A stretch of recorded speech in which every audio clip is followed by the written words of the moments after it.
नवरात्रि में छठे दिन की अधिष्ठात्री देवी मां कात्यायनी हैं। इनके नाम की उत्पत्ति के पीछे कई कथाएं प्रचलित हैं। कत ऋषि के पुत्र महर्षि कात्य थे। महर्षि कात्यायन इन्हीं के वंशज थे। घोर तपस्या के बाद माता पार्वती कात्यायनी की पूजा सर्वप्रथम करने का श्रेय महर्षि कात्यायन को जाता है। इसीलिए इन माता का नाम देवी कात्यायनी पड़ा। कात्यायन महर्षि का आग्रह था कि देवी उनके घर पुत्री के रूप में जन्म ले।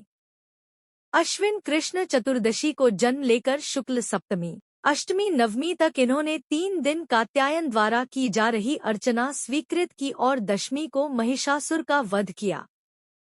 देवताओं ने इनमें अमोघ शक्तियां भर दी थी। नवरात्रि में प्रतिदिन उपासना करने के बाद छठे दिन साधक के मन आज्ञा चक्र में स्थित हो जाता है। उसमें अनंत शक्तियों का संचार होता है। वह अब माता का दिव्य रूप देख सकता है।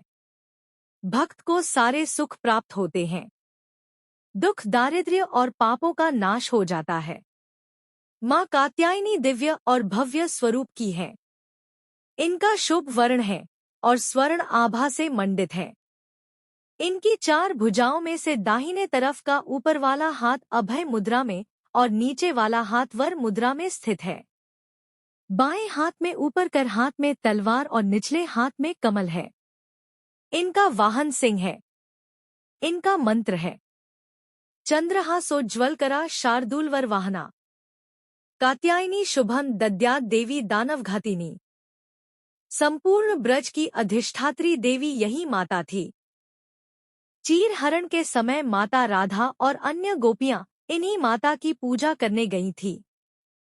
कात्यायनी माता का वर्णन भागवत पुराण 10.22.1 में भी है। श्लोक है हेमंते प्रथमे मासी नंदत्रश कुमारिकाः चेरुरविष्यन् भुंजानाः कात्यायन्यर्चनव्रतम्। अर्थात श्री सुखदेव जी कहते हैं, परीक्षित, अब हेमंत ऋतु आई। उसके पहले ही महीने में अर्थात मार्गशीर्ष में नंद बाबा के व्रज की कुमारियां कात्यायनी देवी की पूजा और व्रत करने लगी।